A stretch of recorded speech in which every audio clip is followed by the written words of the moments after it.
नमस्कार प्यारे साथियों, गुड मॉर्निंग सभी को, राम राम, राधे राधे।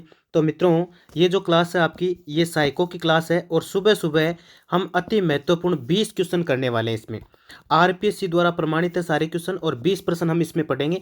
लगभग हमें 15 से 20 मिनट का समय लगेगा। 15 से 20 मिनट की ये क्लास रहेगी। अति महत्वपूर्ण क्लास है। अपना ये कीमती समय 15 से 20 मिनट जरूर दीजिएगा। और सारे कैंडिडेट, टेलीग्राम की लिंक है वो मैं आपको कमेंट बॉक्स में पिन कर रहा हूँ और डिस्क्रिप्शन में दे रहा हूँ, वहाँ से ज्वाइन कर लेना मित्रों। तो साइको की अति महत्वपूर्ण क्लास है। सारे मेरे शिक्षक गण साथी हैं, सबको अपना सपना पूरा करना है शिक्षक बनने का। तो सारे तैयार हो जाइए और जल्दी जल्दी से एक एक क्वेश्चन का जवाब देना है। और पहले आए हुए सेकंड लेवल में, फर्स्ट लेवल में आए हुए क्वेश्चन है सारे के सारे। तो सभी के लिए अति महत्वपूर्ण क्वेश्चन है। चलिए शुरू कर देते हैं, टाइम को वेस्ट नहीं करते हैं, जल्दी से। पहला ही क्वेश्चन आपका, शिक्षा मनोविज्ञान का केंद्र है, बालक है, अध्यापक है, अधिगम सामग्री है या फिर पाठ्यक्रम है? इंपॉर्टेंट प्रश्न है आपका ये, ठीक है ना। चलो बताओ, शिक्षा मनोविज्ञान का केंद्र कौन सा है इनमें से? तो सबको पता आपको कि बालक जो होता है ना, वो आपकी शिक्षा मनोविज्ञान का केंद्र है। तो शिक्षा मनोविज्ञान का केंद्र बालक हो गया। तो विकल्प नंबर ए को यहाँ पर ताला लगा दो। अगला प्रश्न क्या कहता है? निःशुल्क एवं अनिवार्य शिक्षा अधिकार विधेयक लोकसभा में कब पारित किया गया था? 4 अगस्त 2009 को, 5 अगस्त 2009 को, 6 सितंबर 2009 को या 8 सितंबर 2009 को? यानी आपको पूछा है निःशुल्क और अनिवार्य जो शिक्षा अधिकार है विधेयक लोकसभा में कब पारित किया गया, ये आपसे पूछा गया। बड़ा इंपॉर्टेंट प्रश्न है, ठीक है। तो विकल्प नंबर कौन सा राइट हो जाएगा? बिल्कुल, यहाँ पे 4 अगस्त 2009 बताने वाले कैंडिडेट सही हो जाएंगे। देखो, हर एक क्वेश्चन के लिए 5 सेकंड मिल रहा है आपको, फटाफट जवाब देते रहिए, ठीक है। तो विकल्प नंबर आपका यहाँ पर भी क्या, कौन सा राइट हो गया? ए राइट हो गया। अगला है, मनोविज्ञान को आरंभ में किस विज्ञान के रूप में जाना जाता था? यानी पहले इसको क्या कहते थे? अब तो देखो, इसको व्यवहार का विज्ञान कहते हैं, लेकिन पहले के समय में इसको क्या कहा जाता था? चेतना का, मन का, आत्मा का या फिर व्यवहार का? तो इसे कहते थे हम आत्मा का विज्ञान। पहले क्या कहा जाता था? आत्मा का विज्ञान। और अब वर्तमान की बात करें तो इसे व्यवहार का विज्ञान कहते हैं। किसका कहते हैं? व्यवहार का विज्ञान इसको कहा जाता है दोस्तों। अगला प्रश्न, अगला है, निम्नलिखित में से कौन भारतीय सामाजिक ढांचे की विशेषता नहीं है? यानी इनमें से कौन है जो भारतीय सामाजिक ढांचे की विशेषता नहीं है? वर्ग विहीन समाज नहीं है, परिवार नहीं है, जाति प्रथा नहीं है या फिर धर्म नहीं है? तो मित्रों, इसमें आपका राइट आंसर वर्ग विहीन समाज हो जाएगा। तो विकल्प नंबर ए बताने वाले कैंडिडेट यहाँ पर सही हो जाएंगे। चलिए अगला प्रश्न, अगला प्रश्न आपका क्या कहता है? अगला प्रश्न आपका इंपॉर्टेंट प्रश्न आ गया भाई, ठीक है। ध्यान से पढ़ना है एक एक क्वेश्चन को और ध्यान से जवाब देना है। शिक्षा से, क्या लिखा है? शिक्षा से मेरा अभिप्राय बालक एवं मनुष्य के शरीर, मस्तिष्क एवं आत्मा के सर्वोत्तम अंश की अभिव्यक्ति है। ये कथन कहा था? ये कथन किसने कहा था? जोधपुर सेकंड लेवल 2012 में आया हुआ क्वेश्चन है। महात्मा गांधी ने कहा था, रविंद्रनाथ टैगोर ने कहा था, एस राधाकृष्णन ने कहा था या डॉक्टर राजेंद्र प्रसाद ने कहा था? किसने ऐसा कहा था? फटाफट से जवाब आना चाहिए, कोई भी इस क्वेश्चन को गलत नहीं करेगा। तो विकल्प नंबर कौन सा राइट हो जाएगा? बिल्कुल, यहाँ पे महात्मा गांधी बताने वाले कैंडिडेट राइट हो जाएंगे। तो विकल्प नंबर ए को ताला लगा दो। अगला प्रश्न क्या कहता है?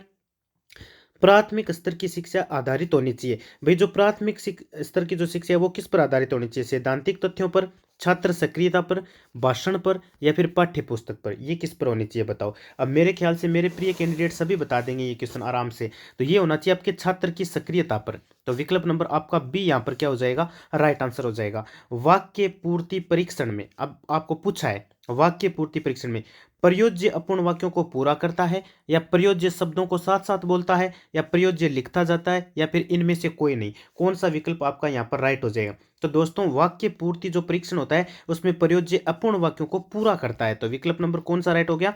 ए राइट हो गया। Very good. अगला प्रश्न, एक शिक्षक अपने किसी शिक्षार्थी के किशोर अपराधी व्यवहार के कारणों को जानना चाहता है और उसके उपयोग के लिए वह सबसे उपयुक्त विधि निम्न में से कौन सी होगी? इसके लिए सबसे उपयुक्त विधि बताओ। प्रयोगात्मक होगी, नैदानिक होगी, प्रेक्षण होगी या केस अध्ययन होगी? कौन सा विकल्प आपका यहाँ पर राइट होने वाला है? तो विकल्प नंबर ए आपका, सॉरी, विकल्प नंबर, हाँ, केस अध्ययन वाला राइट हो जाएगा इसमें आपका। कौन सा हो जाएगा? क्योंकि देखो, एक शिक्षक अपने किसी विद्यार्थी के किशोर अपराध व्यवहार के कारणों को जानना चाहता है, इसके उपयोग के लिए सबसे उपयुक्त विधि, बिल्कुल केस अध्ययन आपके सबसे उपयुक्त है। तो विकल्प नंबर आपका यहाँ पर डी राइट हो जाएगा।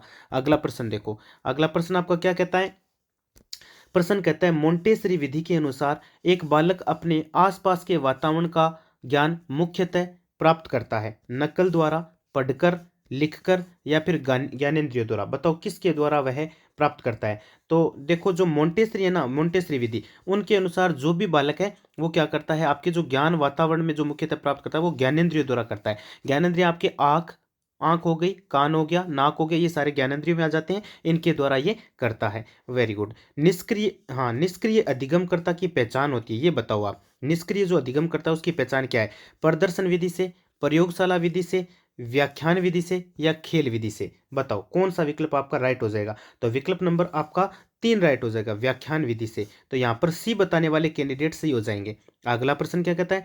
कौन सी प्रविधि छोटे बच्चों के मूल्यांकन के लिए उपयोगी है? अवलोकन उपयोगी है, सर्वेक्षण उपयोगी है, साक्षात्कार उपयोगी है या प्रश्नावली उपयोगी है? कौन सा विकल्प आपका राइट हो जाएगा?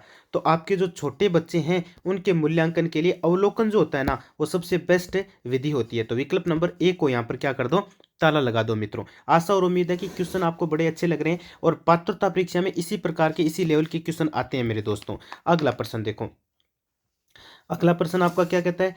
प्रश्न आपका फिर इंपोर्टेंट आ गया। कौन प्राकृतिक वातावरण में शिक्षा देने के पक्षधर थे? विवेकानंद थे, टैगोर थे, ड्यूवी थे या फिर क्लिपेट्रिक थे? कौन थे भाई? आपसे ये पूछा गया, बताओ ऐसे कौन थे? तो वो कौन थे? वो आपके थे टैगोर, रविंद्रनाथ टैगोर का नाम आता है यहाँ पर, वो शिक्षा देने के पक्षधर थे। ठीक है, हाँ, ये भी एक प्रकार से साइकोलॉजिस्ट में आते हैं। और ड्यूवी जो है वो तो समाजशास्त्री थे। ड्यूवी का पूछ लेना कहीं पर क्या थे, तो ये समाजशास्त्री थे। ये आपके क्या नहीं थे? हाँ, साइकोलॉजिस्ट नहीं थे, समाजशास्त्री थे।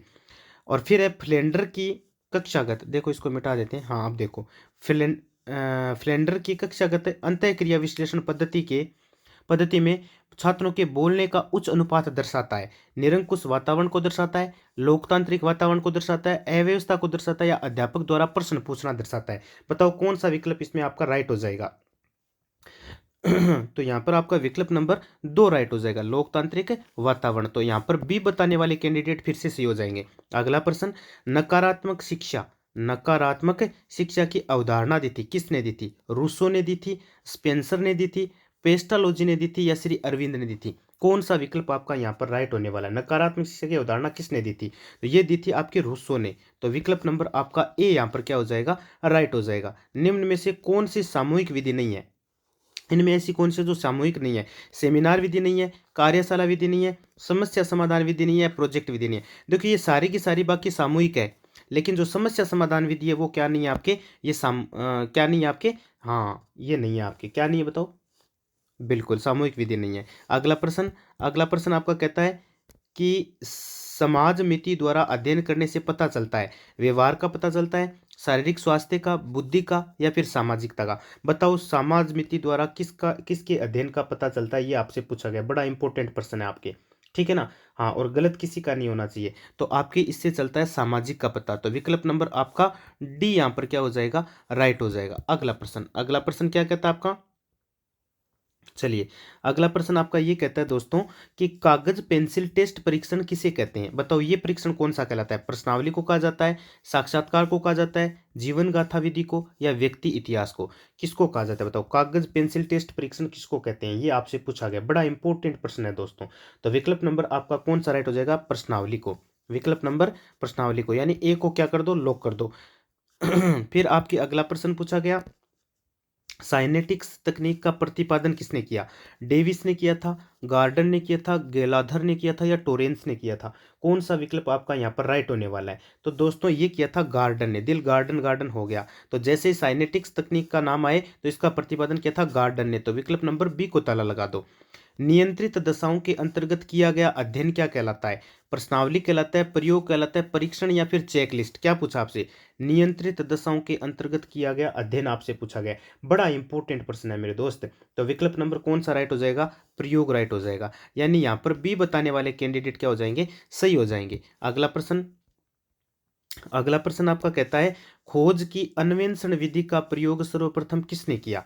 फ्रायड ने किया था, ब्रूनर ने किया था, जीन पियाजे ने किया था या फिर कोले ने किया था? कौन सा विकल्प आपका यहाँ पर राइट हो जाएगा? खोज की अन्वेषण विधि का प्रयोग सर्वप्रथम किसने किया? ये आपसे पूछा गया, फटाफट जवाब देंगे, बताओ। हाँ, गलत नहीं होना चाहिए किसी का भी। तो विकल्प नंबर आपका बी राइट हो जाएगा, ये आपके ब्रूनर ने किया था। ठीक है, खोज की अन्वेषण विधि का उपयोग पूछे तो किसने किया था? हाँ बिल्कुल, ब्रूनर ने किया था। ठीक है, अगला प्रश्न, ये संज्ञानात्मक के लिए बात आए तो जीन पियाजे का नाम आता है। निम्नलिखित में से कौन सा शिक्षा का अंतिम लक्ष्य नहीं है? कौन सा है इसमें से जो शिक्षा का अंतिम लक्ष्य नहीं है? आत्मानुभूति नहीं है, व्यक्ति का सर्वांगीण विकास नहीं है, व्यक्ति का एक पूर्ण मानव के रूप में विकास नहीं है या फिर आपके व्यवसायिक कुशलता का विकास नहीं है? तो कौन सा विकल्प आपके यहाँ पर राइट होने वाला है? तो आपकी राइट हो जाएगा आत्मानुभूति। तो विकल्प नंबर ए को ताला लगा दो। अगला है निम्नलिखित में से कौन सा मूल्य बुनियादी शिक्षा द्वारा विकसित किया जाता है? प्रतिस्पर्धा, संपन्नता, श्रम के प्रतिस्पर्धा या फिर राष्ट्रवाद। बताओ इसमें कौन सा विकल्प राइट हो जाएगा? तो इसमें आपने देख ही लिया होगा, सामने ही आपको मिल भी गया होगा, आपके श्रम के प्रतिस्पर्धा। इसमें तो उत्तर भी लिखा गया है आपके, ठीक है। तो राइट आंसर आपका श्रम के प्रतिस्पर्धा राइट हो जाएगा। शिक्षा मनोविज्ञान एक शिक्षक को निम्नलिखित में से किस में सहायक नहीं है? ये बताओ किस में सहायक नहीं है? बच्चों के समझने में नहीं है, शिक्षा के उद्देश्य के निर्धारण में नहीं है, बच्चे कैसे सीखते हैं ये समझने में, या बच्चों को सीखने हेतु अभिप्रेरित करने के तरीके जानने में। कौन सा विकल्प आपका राइट हो जाएगा? तो राइट हो जाएगा शिक्षा के उद्देश्य के निर्धारण में। तो बी बताने वाले कैंडिडेट यहाँ पर सही हो जाओगे, ठीक है। B is the correct answer. आशा और उम्मीद है कि क्लास आपको बहुत अच्छी लगी होगी मित्रों, और कमेंट बॉक्स में अपना स्कोर जरूर बताइएगा। देखो अपना स्कोर है ना, स्कोर जरूर बताइएगा कि आपके 20 से 22 क्वेश्चन किए हमने, आपके कितने सही हुए कमेंट बॉक्स में जरूर बताना। छोटी सी आपकी क्लास थी, आशा और उम्मीद है कि आपको क्लास में मज़ा भी आया होगा मित्रों, ठीक है। धन्यवाद भाई।